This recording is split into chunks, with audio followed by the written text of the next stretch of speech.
Hello everyone, आप सब लोग कैसे हो। आशा करता हूँ कि आप सब लोग अच्छे होंगे। तो आज आप सभी के लिए डीसी की एक बेहतरीन मूवी ब्लू बीटल को एक्सप्लेन करने वाला हूँ। तो वीडियो स्टार्ट करने से पहले आप सभी से रिक्वेस्ट करता हूँ कि आप हमारे चैनल पर नए हैं तो हमें सब्सक्राइब करें और वीडियो को लाइक करें। तो मूवी स्टार्ट होती है, हमें एयरपोर्ट का सीन दिखाया जाता है। फिर नेक्स्ट सीन में हमें एक फैमिली दिखाई जाती है जो किसी का वेट कर रही होती है। फिर हमें एक लड़का दिखाया जाता है जिसका नाम हाइमे होता है।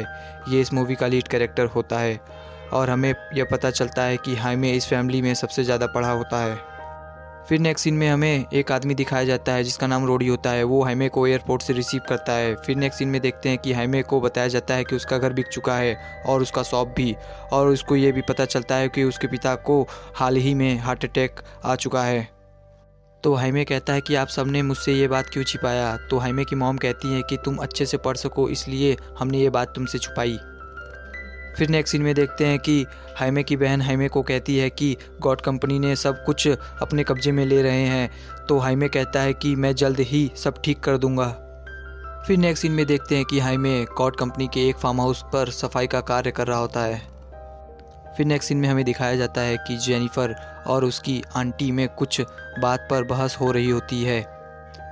तभी हाइमे आकर जेनिफर को बचा लेता है, जिससे गुस्सा होकर जेनिफर की आंटी विक्टोरिया उसे और उसकी बहन को जॉब से निकाल देती है। फिर आगे देखते हैं कि जेनिफर हाइमे की जॉब चली जाने की वजह से उससे सॉरी बोलती है और उससे उसका नंबर लेती है और उसे कल अपनी कंपनी में आने को कहती है और वहाँ से चली जाती है। फिर हमें आगे दिखाया जाता है कि हाइमे जेनिफर के बारे में रिसर्च कर रहा होता है और उसे टैक्स करने वाला होता है पर नहीं कर पाता है। फिर वो बाहर आता है और अपने डैड से कुछ बात करता है। तो उसके डैड उससे एक बात कहते हैं कि इस दुनिया में जो कोई आता है उसका कोई ना कोई गोल होता है और जल्द ही तुम्हारा गोल तुम्हें मिल जाएगा। फिर हमें आगे कॉड कंपनी दिखाई जाती है जहां हाइमे जॉब लेने के लिए आता है, जहां उससे बेस्ट ऑफ लक बोलने के लिए पूरी फैमिली आती है।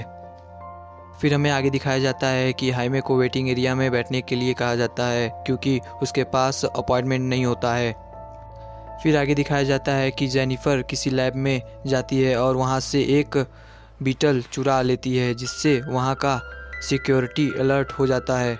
फिर आगे देखते हैं कि जेनिफर हाइमे को वही बीटल दे देती है और उसे खोलने को मना करती है। फिर नेक्स्ट सीन में देखते हैं कि हाइमे के घर के लोगों के फोर्स करने पर हाइमे उस बॉक्स को खोल देता है, जिससे वो बीटल एक्टिव हो जाता है और हाइमे के बॉडी से चिपक जाता है।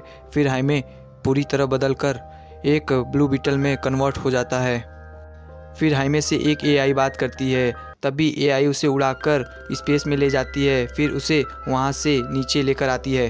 फिर नेक्स्ट सीन में देखते हैं कि हाइमे एक कार पर गिरता है, जिससे उस कार का सत्यानाश हो जाता है, पर हाइमे को कुछ नहीं होता है। तभी हाइमे की एक साइड से एक बस आती है और वो एआई उसे दो हिस्सों में काट देती है, जिससे हाइमे को बहुत बुरा लगता है। फिर नेक्स्ट सीन में देखते हैं कि हाइमे घर वापस आता है और बेहोश हो जाता है। फिर आगे देखते हैं कि हाइमे को होश आता है और वो कपड़ा पहन रहा होता है। तभी वो देखता है कि वो बीटल उसके पीठ से चिपक चुका है। फिर वो सबसे कहता है कि वो जेनिफर के पास जा रहा है। फिर नेक्स्ट सीन में देखते हैं कि जेनिफर सबसे छुप कर भाग रही होती है, तभी हाइमे आकर उसे बचा लेता है। फिर आगे देखते हैं कि रोडी का कार डैमेज होने के कारण उसे गुस्सा आ रहा होता है। तभी जेनिफर उससे बॉक्स मांगती है, तो हाइमे अपना पीठ दिखाता है और जेनिफर से पूछता है ये क्या है। तो जेनिफर कहती है ये एक स्कैरम है जो मेरे डैड को मिली थी जब वो छोटे थे, और कहती है कि ये एक तबाही मचाने वाला हथियार है, और कहती है कि ये ऐसे ही एक्टिव नहीं होता है, ये जिससे चूज़ करता है उससे ही एक्टिव होता है। फिर आगे देखते हैं कि कैरापैक्स को जेनिफर की आंटी विक्टोरिया उसे खुद स्कैम ढूंढने को कहती हैं। फिर आगे देखते हैं कि रोडी उन्हें एक हैकिंग करने वाला मशीन दिखाता है और जब उसे चालू करता है तो वो सभी सिस्टम हैक हो जाते हैं। और फिर जेनिफर और हाइमे उस लैब में जाते हैं और वहाँ से एक वॉच चुरा लेते हैं। फिर नेक्स्ट सीन में देखते हैं कि कैरापैक्स उन्हें पकड़ लेता है। तभी हाइमे ब्लू बीटल में चेंज हो जाता है और कैरापैक्स से लड़ने लगता है, जिससे हाइमे की सूट में जो एआई होती है वो कैरापैक्स को मारने वाली होती है। तभी हाइमे उसे रोक लेता है। फिर कैरापैक्स हाइमे को मारने लगता है, तभी अंकल रोडी आकर उससे बचा लेते हैं। फिर नेक्स्ट सीन में देखते हैं कि जेनिफर उन सबको लेकर अपने पुराने घर आती है और उन्हें बेसमेंट में ले जाती है, जहां वो सब एक बेहतरीन लैब को देखकर आश्चर्य में पड़ जाते हैं। फिर रोडी वहां का कंट्रोल लेकर डाटा चेक करता है। फिर नेक्स्ट सीन में देखते हैं कि जेनिफर हाइमे को अपने डैड के कुछ कपड़े दे देती है और यहाँ जेनिफर और हाइमे में कुछ बातें होती हैं, जहाँ जेनिफर कहती है कि तुम बहुत लकी हो कि तुम्हारे पास एक फैमिली है। फिर आगे देखते हैं कि अंकल रोनी उन्हें बताते हैं कि स्कैरम हाइमे को चुनने से पहले एक आदमी को अपना होस्ट बनाया था। तो हाइमे कहता है कि इसे कैसे निकाल सकते हैं। तो रोडी कहता है कि इसे निकालने के लिए हाइमे को मरना पड़ेगा। तो हाइमे नाराज़ होकर वहाँ से चला जाता है। फिर आगे देखते हैं कि अंकल रोडी हाइमे को मनाते हुए कहता है कि हम ढीठ हैं, हम कभी हार नहीं मान सकते। तभी जेनिफर देखती है कि उसकी आंटी विक्टोरिया हाइमे को पकड़ने के लिए उसके घर जा रही होती है। फिर दूसरी तरफ देखते हैं कि हाइमे के परिवार को चारों तरफ से घेर लिया जाता है। फिर नेक्स्ट सीन में देखते हैं कि हाइमे अपने परिवार को बचाने के लिए ब्लू बीटल में कन्वर्ट होना चाहता है, पर वो नहीं हो पाता है। तो उसे याद आता है कि अंकल रोनी ने उसे कहा था कि ये बीटल तुम्हें कुछ नहीं होने देगा। तो हाइमे छत से कूद जाता है और ब्लू बीटल में कन्वर्ट होकर वहाँ से चला जाता है। इधर दूसरी तरफ हाइमे के परिवार को बाहर निकालकर घेर लेते हैं और हाइमे को पूछते हैं, तो वो सब उन्हें कुछ नहीं बताते हैं। तभी हाइमे आकर उन्हें प्रोटेक्ट करता है और उन गुंडों को मारता है और अपने फैमिली को वहाँ से जाने को कहता है। तभी हाइमे के डैड को हार्ट अटैक आता है और वो वहीं मर जाते हैं। तभी जब हाइमे का ध्यान अपने फैमिली पर होता है तो विक्टोरिया हाइमे को पकड़ लेती है और उसे पकड़कर वहाँ से ले जाती है। फिर नेक्स्ट सीन में देखते हैं कि हाइमे की दादी उन सबको मोटिवेट करती है और हाइमे को बचाने को कहती है। फिर आगे देखते हैं कि जेनिफर उन सबको लेकर एक बीटल के जैसे दिखने वाली स्पेसशिप में ले जाती है और वहाँ से चली जाती है। फिर नेक्स्ट सीन में देखते हैं कि हाइमे से स्कैरम की पावर कैरापैक्स को ट्रांसफ़र करने को विक्टोरिया कहती है। फिर नेक्स्ट सीन में देखते हैं कि जेनिफर उन सबको नए वेपन देती है और हाइमे को बचाने के लिए एक प्लान बनाती है। फिर नेक्स्ट सीन में देखते हैं कि रोनी स्पेसशिप को उस आइलैंड पर उतारता है और सबको मारने लगता है। फिर वो किसी सेफ जगह पर स्पेसशिप से निकलते हैं और हाइमे को बचाने के लिए जाते हैं। फिर आगे देखते हैं कि हाइमे की शक्ति को कैरापैक्स में ट्रांसफ़र कर रहे होते हैं। तो वहाँ का एक साइंटिस्ट कहता है कि स्कैरम से बहुत ज़्यादा ताकत निकल रही है, सिस्टम इससे संभाल नहीं पाएगा। फिर हमें हाइमे की ड्रीम दिखाई जाती है, जहाँ उसके डैड उसे लड़ने और स्कैरम के साथ जुड़ने को कहते हैं।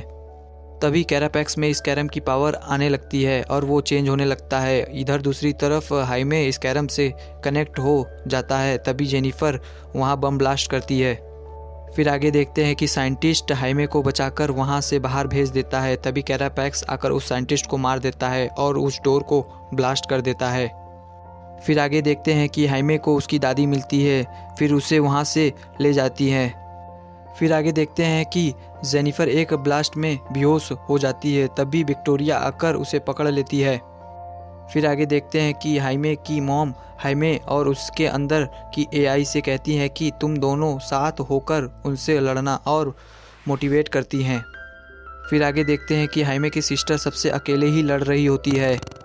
तभी ब्लू बीटल आता है और सबको मारने लगता है। तभी कैरापैक्स आता है और ब्लू बीटल को उड़ाकर वहाँ से ले जाता है और दोनों में इस मूवी की बेहतरीन फाइट होती है, जहाँ हमें ब्लू बीटल हारता हुआ दिखाया जाता है। तभी ब्लू बीटल एक ज़ोरदार धमाके से कैरापैक्स को दूर फेंक देता है। फिर आगे देखते हैं कि कैरापैक्स ब्लू बीटल को बहुत मारता है। तभी रोडी आता है और कैरापैक्स को डिस्ट्रैक्ट करता है। तभी कैरापैक्स रोडी को मार देता है। तब ब्लू बीटल को बहुत गुस्सा आता है और वो कैरापैक्स को मार देता है, जिससे उसे लगता है कि कैरापैक्स मर गया होगा। फिर आगे देखते हैं कि जेनिफर को विक्टोरिया कहती है कि जो कोड मुझे चाहिए था वो मुझे मिल चुका है। तभी जेनिफर बबल गम को थूकती है। तभी वहाँ एयर बबल्स बन जाते हैं और उनका हेलीकॉप्टर क्रैश हो जाता है। फिर आगे देखते हैं कि कैरापैक्स मरा नहीं होता है। तब ब्लू बीटल उसे मारने लगता है। तभी हाइमे के अंदर की एआई उसे कहती है कि हम खूनी नहीं हैं, हम किसी की जान नहीं ले सकते।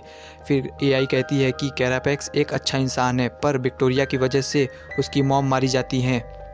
फिर विक्टोरिया कैरापैक्स की यादों को मिटाकर उसका मिसयूज़ कर रही होती है, तो हाइमे उसे छोड़ देता है। फिर हमें रोडी दिखाया जाता है जो अभी ज़िंदा होता है। फिर आगे देखते हैं कि कैरापैक्स विक्टोरिया को आग की तरफ ले जा रहा होता है। तभी हाइमे की एआई उन सबको वहाँ से जाने को कहती है। तभी वहाँ बहुत बड़ा ब्लास्ट होता है जिससे वो आइलैंड तबाह हो जाता है और हाइमे सेफली स्पेसशिप में पहुँच जाता है। फिर वो सब आपस में मिलकर हाइमे के डैड की याद में रोते हैं। तभी हाइमे की दादी जेनिफर को भी पास बुला लेती हैं। फिर नेक्स्ट सीन में देखते हैं कि हाइमे अपने फैमिली के साथ अपने घर आता है जो तबाह हो चुका है। तभी पूरी सोसाइटी के लोग आकर उनकी मदद करते हैं।